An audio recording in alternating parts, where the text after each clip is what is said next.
Hey everybody, Marcus Crawford here with the Idaho Quadcopter channel. Hey, it is a beautiful fall Sunday afternoon.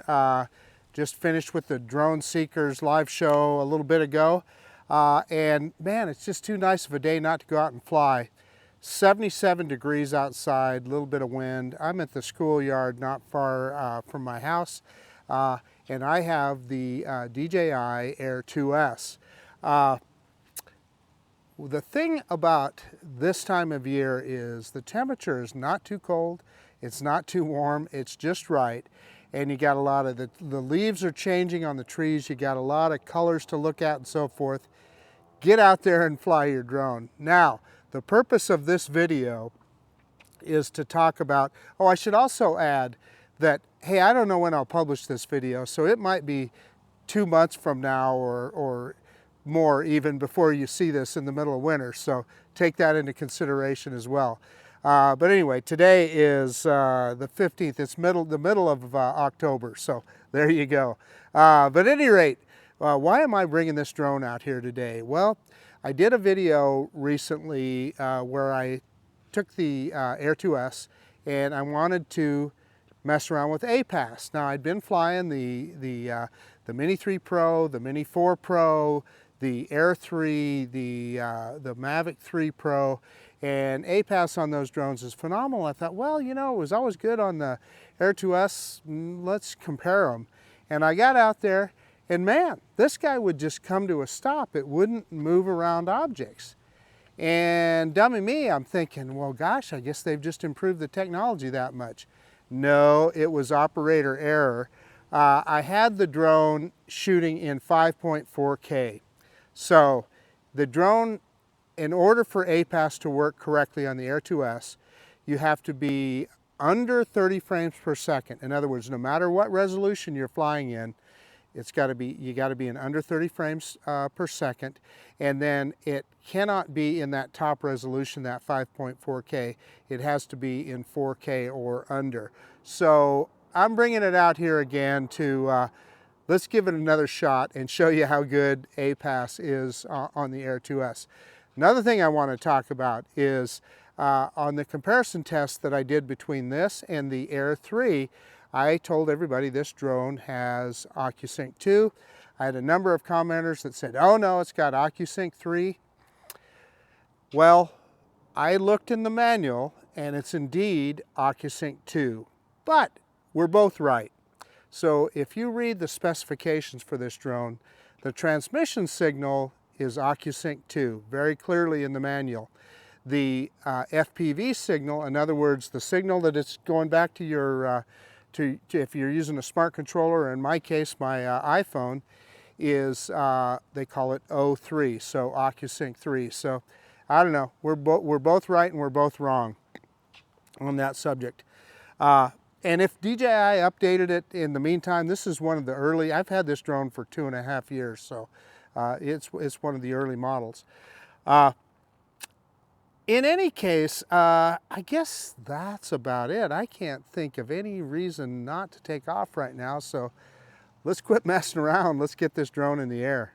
Okay, it just updated the home point. Let me start a screen recording here real quick. We don't want to forget to do that. Okay, the first thing I'm going to do is change our resolution. As you can see there in the bottom right, we're in 5.4K, 30 frames per second.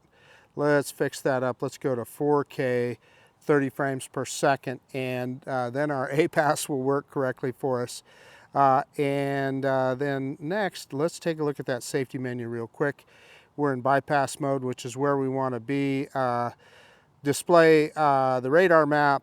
Yeah, of course, the radar map is those little, when you're looking at the FPV screen, when it shows the little semicircles of yellow or red or whatever, it's telling you how close you are to an object. Return to home altitude is at 35 meters, which is plenty for where we're at, not asking for any calibrations, and the battery looks good, etc.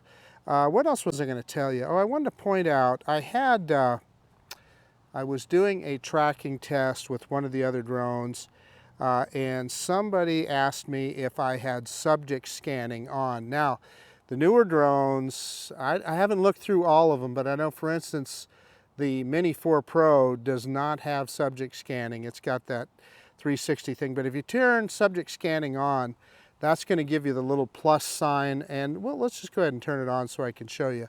So the drone will recognize if, for tracking purposes, if it's an automobile or a person, etc. And we may try that a little bit here on this as well, since we're messing around with APAS. So let's go ahead and turn that on. Makes things a little simpler. Let's go ahead and start recording right now. And boom, there we're recording. Okay, let's do an automated takeoff on the app. You know, I almost thought, oh gosh, I don't have a screen recording going, because I'm used to the smart controllers where it gives you that little icon. Obviously, I'm doing it on the phone, so I don't need that. But anyway, hitting that takeoff button. And there's the drone, and you can see we got a little wind. It's tilting a little bit. Let's turn it around and get a look at it. Maybe we can turn off OA here for a second. Go back to safety. Turn obstacle avoidance off so we can bring the drone in nice and close here. Because if we don't turn it off, and you know what? Even though I have it off, I'm pushing the stick all the way forward. And it won't come any closer than that. Now, isn't that interesting? So even with OA off, and I wonder if it's because I have subject scanning on. Let's try that. You can see the subject scanning. It's got a plus on me. So let's go back in. Let's turn that off, and then let's see if it'll come in closer, and it will. So subject scanning creates that bubble. So we just learned something there. So remember that. So we got it nice and close here. We can show you how that gimbal works, and you know, the excellent 1-inch sensor on this camera. So okay, that's good enough. Let's quit messing around here. Let's go back into control. Turn subject scanning back on. So subject scanning will definitely make the drone brake and not run into you. But as soon as we turn on bypass it here, you're going to hear alarm bells go off. Maybe. Let's see. Yeah, it's not showing on the screen here. And again, the radar isn't. So I don't know if that's because of subject scanning or not. But anyway, let's push the stick forward. And in APAS, it should go around us. And it is kind of slowly moving around. But you know what? Let's, I think that subject scanning affects APAS. So again, we're learning something. So we're going to turn subject scanning off. And now I'll bet you we are in, I'm just going to double check to make sure. We're in bypass. Let's move the drone forward. And yeah, you saw it move around me there. So let's back it up again. So interesting. So that subject scanning is going to affect how the drone approaches you. Now, what I don't understand here is I am not seeing, I swore we had radar on. Yeah, display radar map is on. And I didn't see any of that as the drone got near us. Let's try that again. So usually, oh, there, yeah, upwards on the screen. Yeah, I'm seeing it, okay. Okay, all right, enough messing around here. It's time for our droney, right? Reverse and up now, reverse and up. And this drone will climb quickly. I haven't got the stick all the way up, but it will do 6 meters per second in a climb. And it's not doing that because I think we're reversing at the same time. There's my favorite cell phone tower. And I accidentally switched to the map on the FPV screen. I'm going to switch back to the attitude indicator. That is what I prefer. So, and boy, that yaw is fast on my end. Yeah, I mean, I'm just in normal mode, but that yaw seemed awful quick. So again, we've got, just a second here, guys. I Kind of lost track of what I was doing there. Let's just move forward here and let's see if this guy will go around. Yeah, and it went right around the cell phone tower with that APAS. So that worked. Now, I'm a little nervous on the trees here because there's a lot of, since a lot of the leaves are gone, the branches, I'm always afraid a little branch is going to reach out and touch you. But look, there it went over the top of those trees.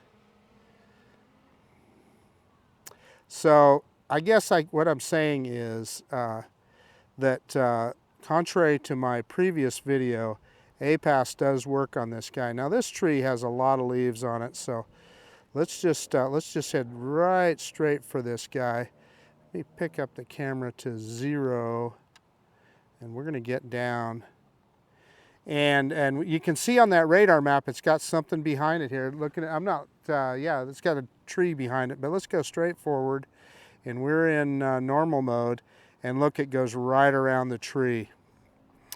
So APAS is working fine on this drone. So let's head straight for the building here, and let's see how it deals with it.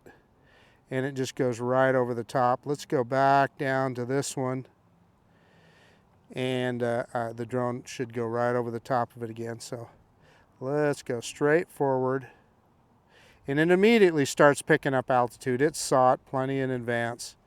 So my last video that I did with regard to APAS, because I had it in the higher resolution, it didn't hit anything, but it braked. But look at this. Look at it go over the top of that stuff. That was full throttle in normal mode. I got to tell you, I'm going to just be perfectly honest with you. My heart jumped a little bit while I was doing that, because this time of year, the branches are awful low, right? Or there's some bare branches that could reach out and bite you.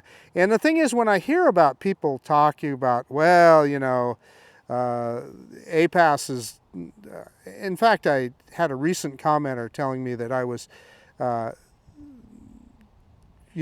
promoting APAS too much, and that it didn't work worth a darn, and that people were losing their drones because of it. Well, you're losing them because of small branches. And DJI even tells you it's not going to see small wires or small branches. It's not going to see them. So as we get into winter, don't try and head straight towards a tree and, like this, it just goes right over the top of that pine tree there. But like this little tree right here, with all the branches gone off of it, or all the leaves gone off of it. Let me get back down and point towards it. That little guy right there, heading towards that guy, you're asking for trouble. But I'll tell you what, I'll bet you even this drone, I'll bet it'll even get around it. I don't know, I'm kind of scared, but it did. It got around it. But those, but you notice the drone started climbing early. So here's a good test. The school is in a shadow here. So let's see how it handles this. And look at that. I mean, it starts climbing way in advance and went right over the top. And then we got the next tree here, right over the top of where I'm standing. So I think we have established that APAS works quite well on this drone. And you can have a lot of confidence in DJI drones. And mind you, this drone, gosh, let's see, it came out, this is 23. I think it came out in, gosh, is it 2020? This drone is at least, it's at least 2 years old. So I'm going to say, so yeah, if it came out in April of 21, which I believe it was about April of 2021, it's nearly 2.5 years old. So it's been out for a while. Full stick forward, and it goes right over the top. One of the things that I noticed about the newer versions of APAS, like the Mini 4 Pro, the ones with 360 OA, they let you get a lot closer to something before the drone starts moving up. So let's just go full stick into this building right here. I'm going to hit full forward right now. And look at how quickly the drone, it immediately started raising altitude so it wouldn't hit anything. And then even those trees right there, it immediately starts raising altitude. It's seeing them right by the flagpole, right by those trees. It's just staying out of harm's way. So anyway, you're kind of getting the picture here. You can have a lot of confidence. Let's try something here. So this is a kind of an interesting little corridor. Let me see if I can get the drone down low enough. And yeah, we're seeing that that radar was on the bottom there. And let's just go right down this little corridor here. And yeah, then you can see the radar. It's looking up. It knows it has stuff above it. But also, look at those bare branches. I mean, you know, it is a little risky as you get to those bare branches. Let's see this one here. I had a little more confidence there. That tree had a lot of leaves on it.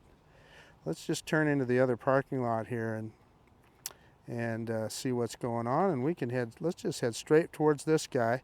Boom, over the top. And straight towards this guy. Boom, over the top. Yeah, this is a pretty smart drone. Like I said, if I notice anything, it's that it seems like it gets out of the way further back, if that makes any sense. Whereas the newer drones will let you get a lot closer to an object before they take evasive action. And look at this, it just goes right over the top. And there were enough leaves there that I knew it could see it. Okay, so let's bring it back towards us here. We're down to 49% battery. Let's do a little tracking. And I'm going to be careful tracking because this guy does not have sideways sensors. Those front sensors on it definitely they have a pretty wide view. Okay, so we need to go back in. Let's go back and turn on subject scanning. And look, it spots my car already. Let's see how close we have to get before it spots me. And I'm kind of standing in the shade. So I'm going to click on that plus sign on me. And it's got me. And let's do ActiveTrack. And we're going to do trace. I'm going to click go. So it's got me, and let's just walk around here. And again, I got to be careful because there's no sideways obstacle avoidance. But we'll walk underneath these trees here and give it a chance to get through. And then if I get out here and it gets through here, okay, we'll kind of walk through the canopy, and it's looking. Look at those little branches, and look, it did just fine. It did just fine. And look at it, you know, watching it move around me there. And so I'm going to move on the sidewalk here. So it's got, you know, we've got a sign right here.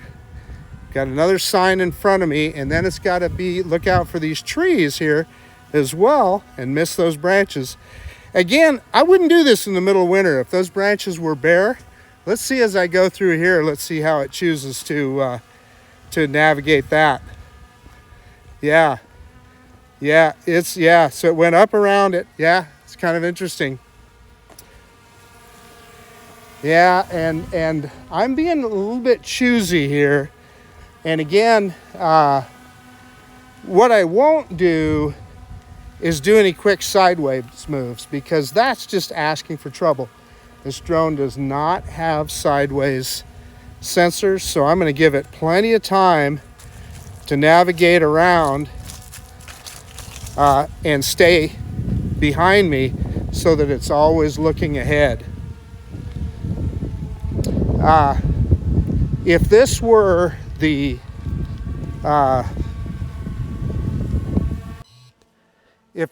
Mini 4 or another drone, the Mini 4 Pro or the Air 3 or the Mavic 3 with 360 obstacle avoidance, I wouldn't be worried about it a bit. I'd zigzag in and out of stuff. And there it lost me. And that's one thing I've noticed. And let's see, yeah, it found me again. Okay, so it got me. As soon as I walked back around, it found me. Now let's see. Yeah, there it got me. Okay.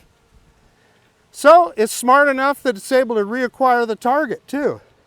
And look at that. Boy, it had to go right underneath that tree. And this is a little bit risky here because you look at these branches, you know, they're losing their leaves, and all it takes is one stray branch. I mean, look at this. Look where it's got to go here. Let's give it time. I slowed down on purpose to give the drone a chance to find me. So one of the things I hope that my audio came through for that whole little walk. What I realized is that I didn't start recording on my transmitter microphone here. So if the receiver didn't pick it up, we may have some garbled audio there. But let's go ahead and stop tracking. And I'm going to bring the drone around. And I'm going to take you on a little flyabout here. And we're going to grab some altitude and just look at some trees. We got some battery going on here, so let's see.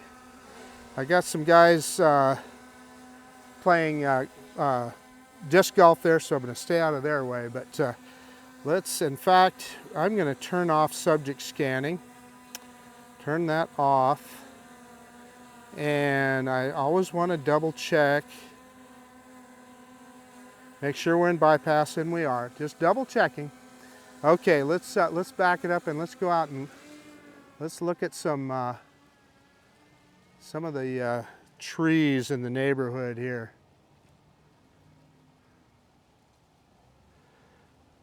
Picking up that camera. Look at those reds. Is that beautiful or what? Let's just head up the street here and look around. There's one street up here that I'm telling you has some just beautiful, beautiful colors. Again, I just love this time of year because you see all the trees starting to change, including the evergreens. There's some over here too. Let's swing over this way. Look at the row of trees behind these houses. I just think that's beautiful. And then over this way, there's another park called Champion Park. And gosh, look at it. Here's a bunch of beautiful trees too. When you watch those green trees starting to turn red, I just think that is something. It's going to go into low battery return to home, so we're just going to let it do that. I don't think I gave it a good look. I didn't rise to that 7-meter return to home, so I don't know if we'll get a precision landing.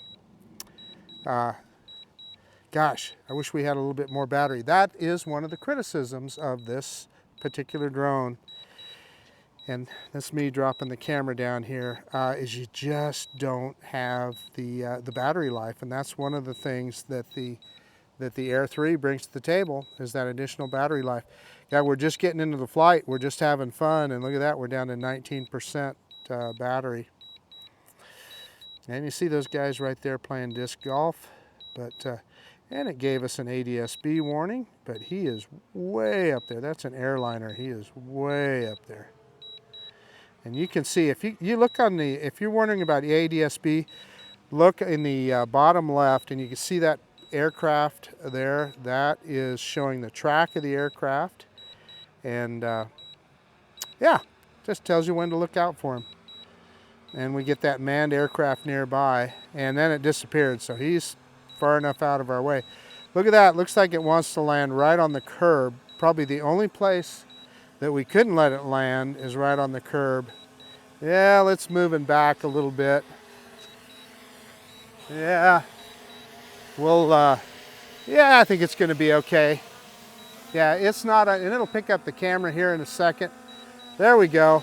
And it's not going to land on the curb, so we're fine. Boom.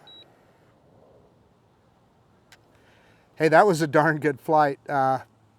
Give me just a couple minutes here, and let me get everything shut down, and we'll do a quick conclusion.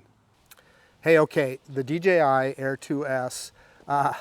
I had a lot of fun on that flight. I think we showed the capabilities of this drone and some of the things that it can do. We learned some things as well. No matter what you do, you can have APAS turned off, and you can have obstacle avoidance turned off. And if you have subject scanning on, it's only going to get so close to an object. So it's still kind of on to a degree. And that subject scanning, you know, will give you the little plus sign when you're wanting to do tracking. And that's probably the only time that you would want to turn that on, right? Is if you're doing some tracking. But we showed that the drone can do obstacle avoidance quite well. Now, again, I want to remember there's no sideways obstacle avoidance. You got these cameras on the top and the one on the back, and these guys kind of look up, and these guys look straight forward, and they have a big, they look quite a ways off to the side, so it can miss a lot of things. But be careful. You can run this drone sideways into an object. You can, so you need to be careful if you're doing tracking that you don't do a quick move to the side, because the drone could move right into a tree or something. So just got to bear that in mind. But we showed that it did quite well. We put it through a pretty good little torture test out here, going in and out of trees, and it did just fine. What else? The APAS, I wanted to mention the APAS. I noticed it starts moving around an object much sooner than the newer drones. In other words, it's much further back. When we were heading towards some of these buildings, it started moving up much sooner than some of the newer drones. They would have got a lot closer and made a little bit more of a dramatic move. I suppose you could say this is maybe a little more cinematic. Yeah, then we just got around and looked at some of the fall colors and stuff that look pretty darn good. The other thing that I wanted to mention is what a bargain this drone is. This is a 2.5-year-old drone that has these kind of capabilities. Compared, yeah, you can't, the newer drones, they're better, they're smarter, they do some more things, but this still is a full-featured drone and has a lot of stuff on it. You know, the tracking, the obstacle avoidance, etc., and all the intelligent flight modes. You can buy the Fly More kit now. DJI still sells it brand new. You can buy the Fly More kit for a little over $1,000, and they have it on sale all the time. And I think the regular kit with one battery, don't quote me on this, I think it's around $800. And you can also buy a kit with a smart controller too. So I don't know, still an amazing product. And yeah, if you've got one of these, man, fly your drone and enjoy it. That's what I'm going to say. Oh, the other thing is, you know, when they were first talking about the Air 3, I did what I called a final flight with this drone out over the Snake River Canyon, went through 3 batteries, went through all the functions, etc. And my thought was at that time, well, when I get the Air 3, I'll put the Air 2S up for sale. I'm not going to sell this drone. It's too much fun and it has too much going for it. Yeah, I'm hanging on to this guy. It's a pretty cool drone. Anyway, enough jibber jabber. That's about it. It's just a beautiful day to be out flying. Get out and do some flying. This is Marcus Crawford with the Idaho Quadcopter channel out. And if you like this kind of content, please consider subscribing to my channel. Most of all, I appreciate you taking the time to look at this video. And of course, we'll see you on the next one. The DJI Air 2S. Flip and love this drone, man.